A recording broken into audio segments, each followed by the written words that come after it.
Leo sat in his office, ignoring the noise of the business meetings that went on behind closed doors. He could take part in every conversation and give instructions to sign another important contract. After all, he was the owner of several large companies and an influential figure in business. But all these successes did not bring him joy. Joy was not a word that could accurately describe his condition. He was like a car that had run out of fuel. He existed, but he didn't live. His heart had long since frozen sealed unresolved issues and unhealed wounds. For years he had sought solace in his work, in his business, in his money, in his successes, but he felt no satisfaction. Years ago, he lost his daughter Tatiana. She had disappeared, leaving a gaping void in his life that had no end. It seemed to Leo that his world had fallen apart from the moment she left his life.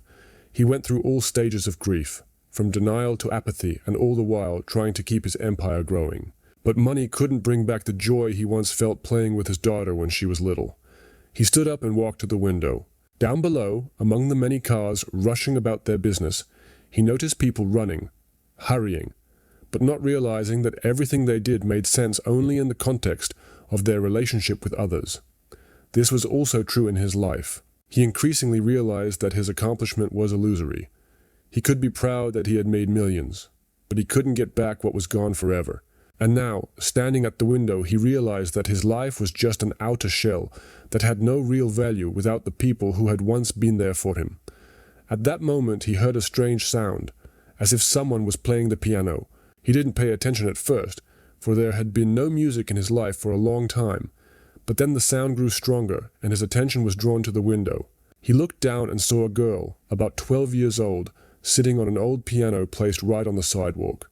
Her fingers danced in her hands as if they were part of the music, and her playing was truly beautiful. She didn't play simply, but as if each chord was taken from the very depths of her soul. Leo felt his heart squeeze. There was something about this girl that made him feel a strange connection. He didn't know why, but she wanted to help. He looked at her for a moment longer, and then resolutely walked out of the office, heading for the exit. In that moment, it seemed to him that his footsteps were leading to a whole new world, where music and people could once again give his life meaning. As he approached the girl, she continued to play, absorbed in her instrument. He stood next to her, but she paid no attention to him. Only when he asked, "You play very beautifully. Who taught you?" She slowed down her playing and finally looked at him. There was no fear or wariness in her gaze, as he had expected. She looked at him like a simple person and quietly answered, "My mother taught, but now she can't play anymore." Leo felt his throat go dry. He couldn't tear himself away from her gaze, from those simple words that seemed so profound. A mother who couldn't play. What was behind that? "Do you play outside a lot?" he asked, trying to continue the conversation. The girl shrugged and looked away again. "Sometimes. My mom says that's how I can make money. People throw money sometimes." Leo stood pensive. He realized that this girl had probably been through hardships that he would never want to experience. But something about her calmness, her ability to continue living despite everything that had happened to her, gripped him. He couldn't understand why he was so affected by her words, her music, but there was hope inside him again. "What's your name?" he asked. "Marina," she answered as she continued to play. Leo stood listening to her music as if it were connected to his inner world.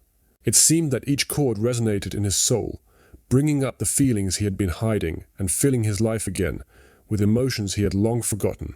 Music was something that connected him to his lost past, to his daughter, to those moments that never seemed to return. "Do you want to learn to play?" he asked without hesitation. Marina looked at him with slight surprise. "I don't know. I've never really thought about it. I just play as I feel." Leo realized that this girl wasn't just playing. She was expressing her emotions, her experiences through music, and it was something sincere, alive. He felt his heart filled with warmth, and for the first time in a long time, he remembered what real joy was. Not from what you had, but from what you could pass on to others. "I think you need to learn to play it right." He smiled. "You could learn the piano in a good place. I could help you with that." Marina looked at him again, but this time there was not just curiosity in her gaze, but some wariness. "Why do you want to help me? We do not know each other." Leo realized that the girl was not used to such offers, but he felt this was a moment he couldn't miss. "I don't know why," he said, a little embarrassed.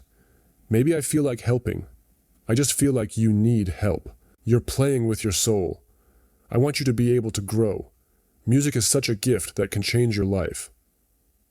Marina was silent for a long time, and then quietly said, "Okay, I'll play." Leo didn't know what to expect from this meeting, but he felt that it was only the first small part of a big journey.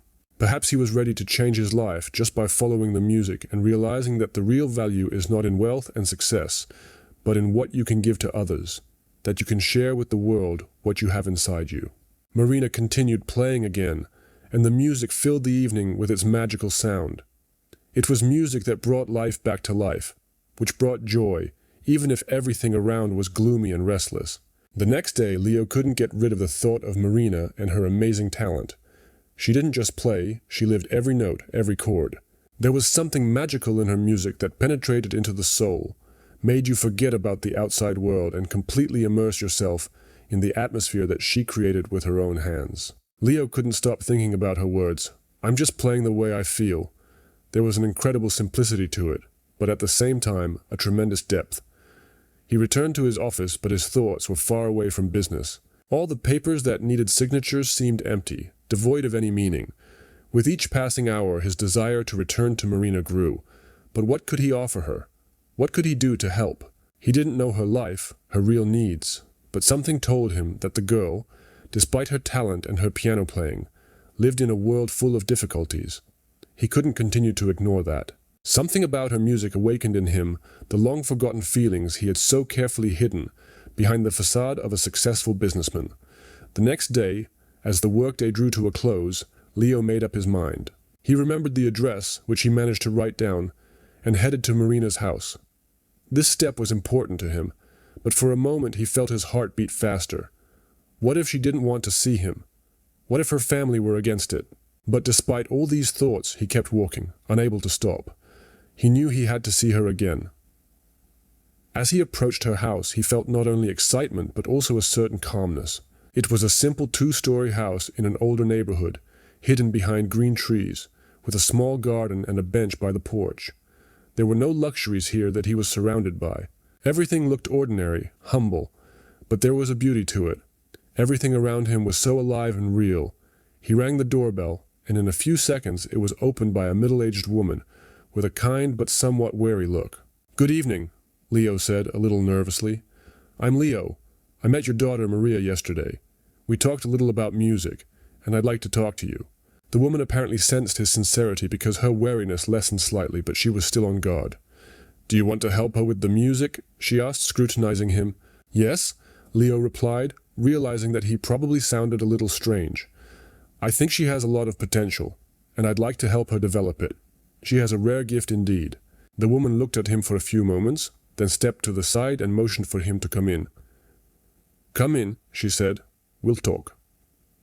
But I warn you at once that Marina is not just a girl who plays the piano. Her life is not as easy as you think." Leo, feeling slightly uneasy, entered the house. Inside it was modest but warm. There were books and toys everywhere, and some old photographs. He noticed that the atmosphere here was alive, real, unlike his empty house, which was always ready for guests, but had no real warmth. The woman offered him a seat at the table and invited him to tea. "I'm Olga," she said, pouring tea into cups. "Domestigeneu. Marina is my daughter. What exactly do you want to do for her? I don't know what brought you here, but she plays the way she feels, and more importantly, it's her way of expressing what can't be put into words." Leo felt his heart squeeze. Olga's words matched exactly what he himself had felt when he heard Marina play. Music was her language, her way of saying everything she couldn't express in other ways. "I want to help her learn to play better," Leo continued, "but not just from the books. I want her to be able to develop, to have her talent noticed. She could be an amazing musician if given the opportunity." Olga listened to him in silence, then sighed and looked him in the eye, setting the cup aside. "Leo," she said, her voice soft but full of some hidden worry, "you don't know how hard our lives are. Marina is not just a girl with talent. She is my life. She and I have been through a lot, and I'm not sure you can help her without knowing her real past." Leo felt uneasiness overwhelmed him. He knew something was wrong, but he couldn't figure out what it was. This woman, this family was hiding something that was deeper than just poverty. "I understand," he said, trying to sound confident, "but I'm willing to help. All I ask is that you give me a chance. You and Marina deserve better than that. If she can develop her talent, it will change her life, and yours too." Olga looked at him for a long time, as if assessing whether this conversation was worth revealing her secrets to him. Finally, she spoke. "You are right about one thing," she said. "Marina deserves better, but I'm afraid you won't be able to understand what happened to us, and why I can't just hand her over to someone else. We've been ruined by the system, ruined by people who should have cared for us, but betrayed us. And I don't want Marina to be put in those circumstances again."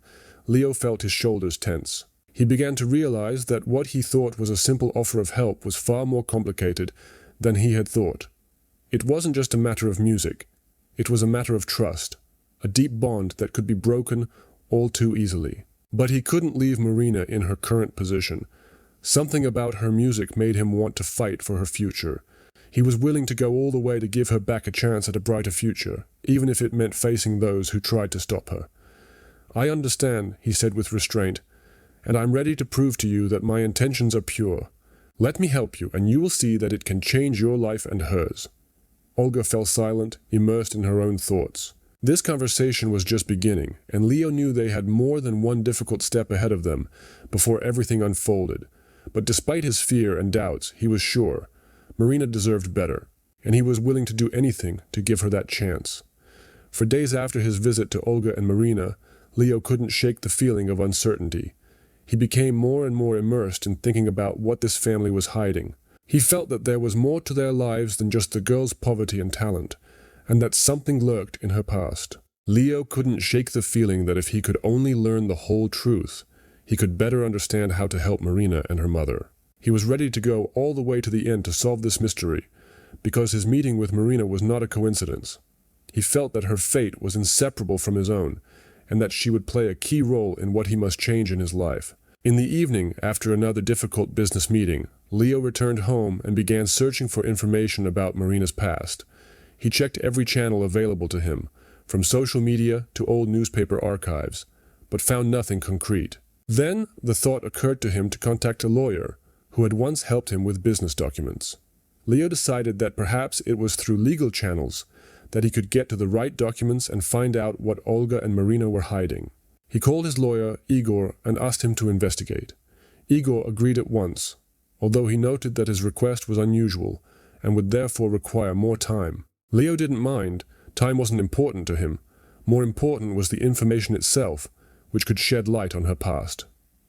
The days dragged on, and Leo went to Olga and Marina's house again to talk to them and try to find out more.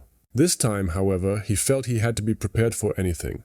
He knew that the conversation would not be easy, but he could no longer sit idly by. He decided not to hide his intentions and frankly ask what exactly they were hiding. This time he was prepared to accept any answer, even if it was painful. When he entered the house, Olga met him as usual, with slight wariness, but without hostility. Marina, sitting at the table, looked at him with the same expression as always, without much emotion, but with a kind of inner sadness that was not hidden even by her young age. "Good evening," Leo said, sitting down at the table across from Olga and Marina. "I've come to talk. I don't want to hide from you that I have already started looking for information about your past, and I realize that you could tell me much more than I could find in the documents. I know you're hiding something important about Marina, and I ask you to tell me the truth."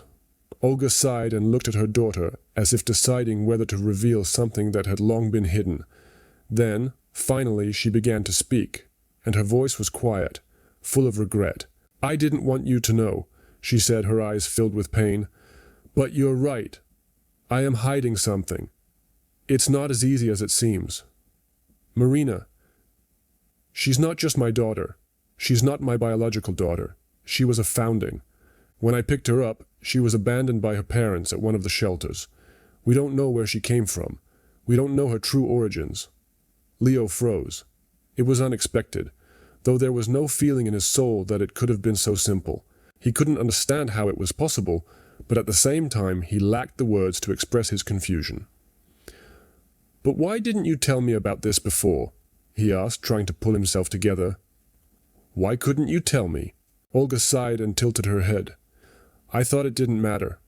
I thought that if Marina felt loved, if we were together, her past wouldn't define her. But I was wrong. You see her, and you see her talent, and you see that she's different from other kids. She learned to play the piano for a reason. She has a rare gift, and maybe her talent has to do with the fact that she's not of this world. I know you want to help, but I'm afraid that if you find out more, things will be very different." Leo felt his body tense up, and his mind started working faster. He didn't know what to say. Olga was right. Marina wasn't just a girl with talent, she was an enigma, and it was an enigma that was drawing him in. Leo realized that he needed to keep investigating to find out the whole truth. He was willing to go further, even if it meant facing his own fears and insecurities. He didn't know exactly what he would find, but he knew that this girl and her mother were connected to his life, and he couldn't just leave it at that. "Olga," he said, his voice firm but calm, "I can't just walk away and forget about this. Marina and I have to figure out what this past is all about. I promise you that I will do everything I can to help." Olga raised her eyes and looked at him with an expression that he realized she was still hoping for some kind of miracle. But she also realized that the moment of truth had come in their lives. "What? I believe you can help," she answered, but there was uncertainty in her voice. Marina sat aside and was silent, but her gaze was directed nowhere, as if she already knew that all this was going to happen.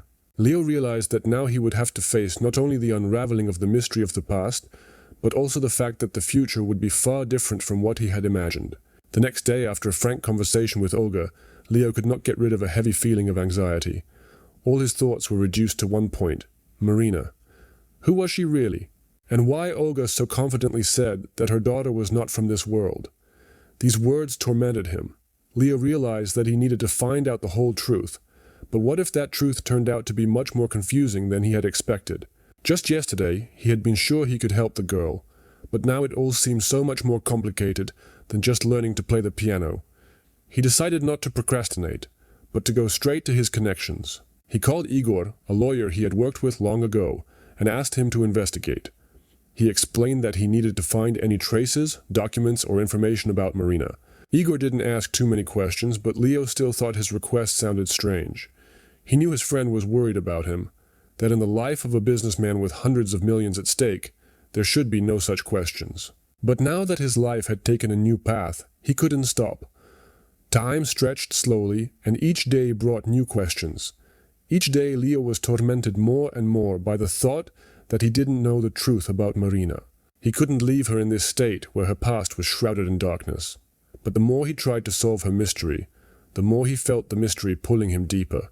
A few days later, Igor finally called him. His voice was quiet, as if he was hesitating whether to give all the details. Leo sensed that something was wrong. "I've found something," Igor began, his voice guardedly wary.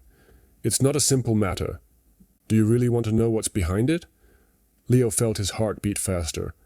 "Of course, tell me. What did you find?" "It's a complicated story," Igor continued. "At least, what I was able to find doesn't give us definite answers. First of all, I came across records that Marina was indeed adopted. Her past includes a missing person related to a tragic incident. But here's the interesting thing. She was found in the same place where your daughter disappeared. Moreover, it seems that her adoption went through strange circumstances where someone tried to erase all traces. One name I was able to find was the woman who worked at the orphanage where Marina showed up. I think you should meet her." Leo felt everything tighten in his chest. This was unbelievable. He couldn't believe that his daughter, whom he had grieved for so many years, was somehow connected to Marina. He didn't know what to think. It was too complicated to take it all in at once.